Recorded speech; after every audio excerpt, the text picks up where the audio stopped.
नमस्कार दर्शक बंधु आपण समस्त को जातक विचार चैनल को हार्दिक स्वागत। आज वीडियो रे आमे जानिबा कि लक्षपति हेबे ना कोटिपति हेबे ना भिकारी हेबे ना सामान्य जीवन बंचिबे। आज जो टॉपिक अछि सेटा होछि महाधनी योग विषय रे।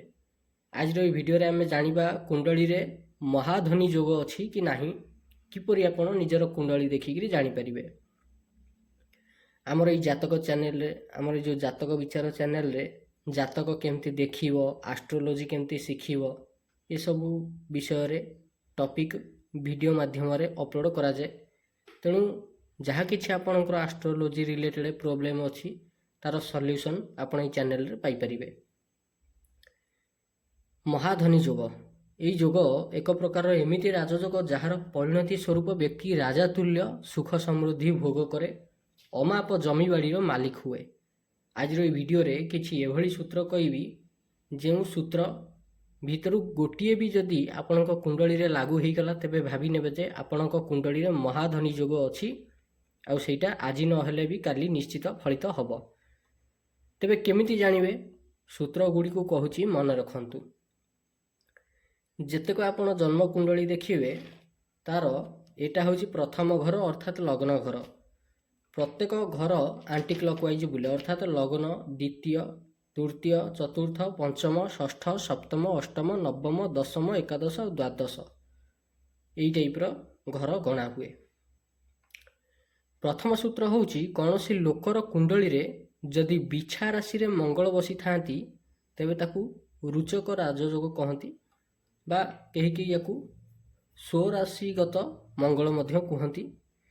यही राजयोग जार भी कुंडली रे थिबो से लोक अनेक भू संपत्तिर मालिक हुए, भूमि संबंधी कार्य रे धूम पैसा रोजगार करे, कंस्ट्रक्शन कमिशन संबंधी कार्य करिक धन उपार्जन करे आ जमीदार भलिया जीवन यापन करे। कुंडलीर जे कौनसी घरे बिछा राशि लेखाई थबो आ बिछा राशि रे जदि लग्न हौ, द्वितीय घर हौ, तृतीय घर हौ, चतुर्थ घर हौ, पंचम घर हौ अर्थात 12टाक घर भितर जेकोसी घरे बिछा लेखाई थव आ से घरे मंगल जदि बसी थे तेबे से भलिया व्यक्तिर कुंडली रे रुचक जोग अछि बोली आपण जानिबे, किंबा स्वराशिगत मंगल बसिछंती बोली आपण धरि नेबे।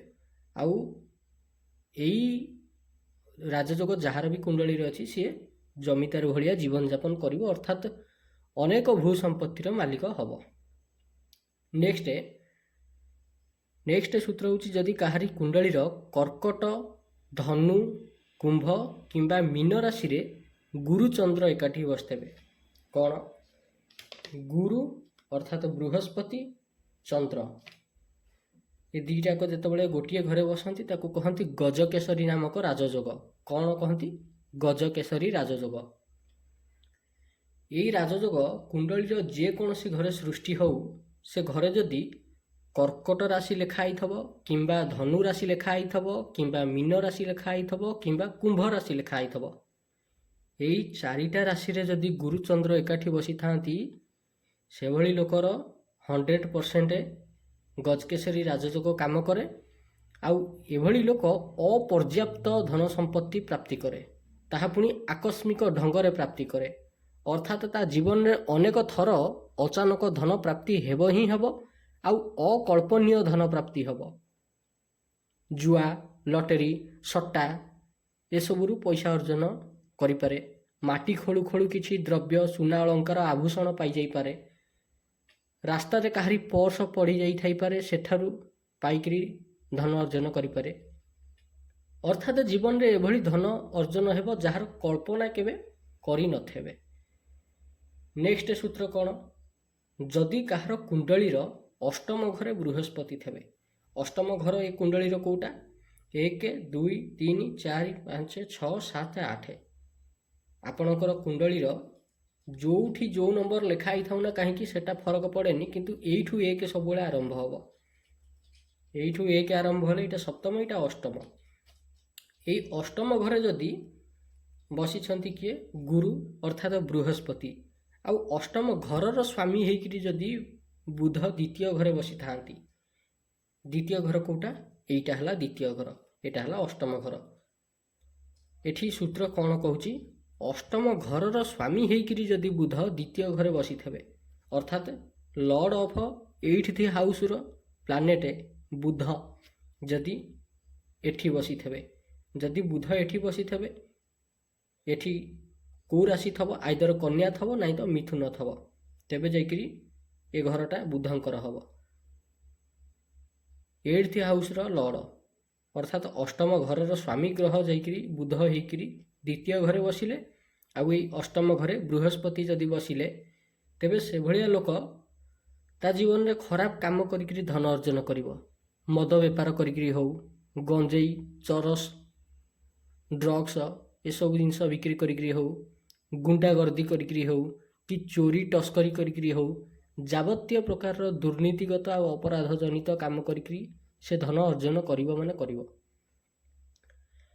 ଯଦି କାହାରି କୁଣ୍ଡଳୀର ମକର ଘରେ ଶନି ବସିଥିବେ ଆଉ ବୃହସ୍ପତି ଲଗ୍ନ ଘରେ ବସିଥିବେ, ତେବେ ସେଭଳି ବ୍ୟକ୍ତି ସୁକର୍ମ କରିକିରି ଧର୍ମକର୍ମ କରିକିରି ପ୍ରବଳ ମାନ ସମ୍ମାନ ସହକାରେ ଧନ ଅର୍ଜନ କରିଥାଏ।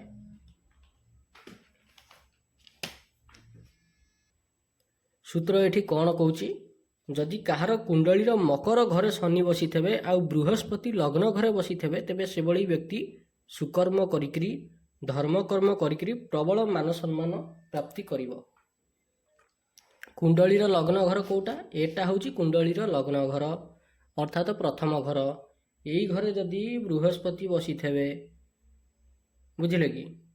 ନେକ୍ସଟ ଅନ୍ୟ ଯେଉଁ ଘରେ ବି ମକର ରାଶି ପଡ଼ୁ ନା କାହିଁକି, ସେଥିରେ କିଛି ଫରକ ପଡ଼େ ନାହିଁ, କିନ୍ତୁ ଲଗ୍ନ ଘରେ ବୃହସ୍ପତି ବସିଥିବେ ଆଉ ଯେଉଁ ଘରେ ବି ମକର ରାଶି ପଡ଼ିଥିବ ସେ ଘରେ ଶନି ବସିଥିବେ, ତାହେଲେ ଏଭଳିଆ ବ୍ୟକ୍ତି ତା ଜୀବନରେ ଧର୍ମକର୍ମ କରିକିରି ହିଁ ପ୍ରବଳ ମାନ ସମ୍ମାନ ପ୍ରାପ୍ତି କରିବା ସହ ଅନେକ ଧନରତ୍ନର ମାଲିକ ହୁଏ। ନେକ୍ସଟ କ'ଣ, ଯଦି କାହାର କୁଣ୍ଡଳୀର ଲଗ୍ନ ଘରେ ଚନ୍ଦ୍ର ବସିଥାନ୍ତି, ବୃଷ ରାଶିରେ କିମ୍ବା କର୍କଟ ରାଶିରେ ବସିଥାନ୍ତି, ତେବେ ସେଭଳି ବ୍ୟକ୍ତି ଅଳ୍ପ ପରିଶ୍ରମରେ ଖୁବ୍ ଅଧିକ ଧନ ଅର୍ଜନ କରେ। ଏଠି ଦୁଇଟା ସୂତ୍ର ବାହାରିଲା। ପ୍ରଥମ ସୂତ୍ର ହେଲା, ଯଦି କାହାର କୁଣ୍ଡଳୀର ଲଗ୍ନ ଘରେ ଚନ୍ଦ୍ର ବସିଥିବେ, ତେବେ ସେ ବ୍ୟକ୍ତି କମ୍ ପରିଶ୍ରମରେ ଅଧିକ ଧନ ଅର୍ଜନ କରିବ। ନେକ୍ସଟ ହେଉଛି, ଯଦି ଚନ୍ଦ୍ର ଏଠି ଯେକୌଣସି ଘରେ ବସିଥାନ୍ତୁ ନା କାହିଁକି, ଯଦି ବୃଷ ରାଶି ପଡ଼ିଛି, ବୃଷ ରାଶି ଘରେ ଚନ୍ଦ୍ର ବସିଛନ୍ତି କିମ୍ବା କର୍କଟ ରାଶି ଘରେ ଚନ୍ଦ୍ର ବସିଛନ୍ତି, ତେବେ ସେଭଳି ବ୍ୟକ୍ତି ଅଳ୍ପ ପରିଶ୍ରମରେ ଖୁବ୍ ଅଧିକ ଧନ ଅର୍ଜନ କରେ। ସାଧାରଣତଃ ଯଦି କାହାର କର୍କଟ ଲଗ୍ନ ହୋଇଥାଏ ଆଉ ଲଗ୍ନ ଘରେ ଚନ୍ଦ୍ର ବସି ପଡ଼ିଲେ, ସେ ଲୋକ ତା ଜୀବନରେ ଅଳ୍ପ ପରିଶ୍ରମ କରିକିରି ଧନ ଅର୍ଜନ କରିନେବ। କିମ୍ବା ଯାହାର ବୃଷ ଲଗ୍ନ ହୋଇଥିବ ଆଉ ଲଗ୍ନ ଘରେ ଚନ୍ଦ୍ର ବସିଥିବେ, ଏଭଳିଆ ଲୋକ ଅଳ୍ପ ସାମାନ୍ୟ ପରିଶ୍ରମ କରିଥିବ କି ନା ନାହିଁ, ଧୁମ୍ କିନା ପଇସା ସିଏ ରୋଜଗାର କରିଦେଇକି ବସି ପଡ଼ିବ।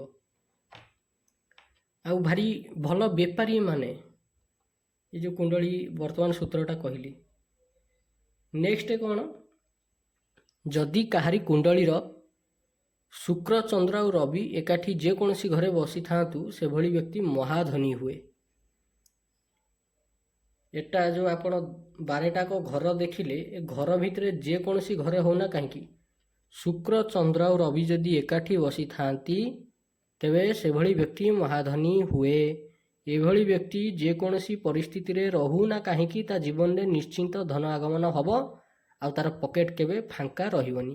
ଏ ଘରେ ଏଇ 3ଟାକ ଗ୍ରହ ବସନ୍ତୁ, କିମ୍ବା ଏ ଘରେ ବସନ୍ତୁ, କି ଏ ଘରେ ବସନ୍ତୁ, କି ଏ ଘରେ ବସନ୍ତୁ, କି ଏ ଘରେ ବସନ୍ତୁ, ଯେକୌଣସି ଘରେ ବସନ୍ତୁ, କଣ୍ଡିସନ୍ କ'ଣ, ରବି ଅର୍ଥାତ୍ ଭଗବାନ ଶ୍ରୀ ସୂର୍ଯ୍ୟନାରାୟଣ, ଚନ୍ଦ୍ର ଆଉ ଶୁକ୍ର ଏ 3ଟାକ ଗ୍ରହ ଏକାଠି ହେଇକରି ବସିଥିବେ, ତାହେଲେ ମହାଧନୀ ଯୁଗ ନିର୍ମିତ ହେବ ଆଉ ଏଭଳିଆ ଲୋକ ଆରବ ଟଙ୍କା ରୋଜଗାର କରେ।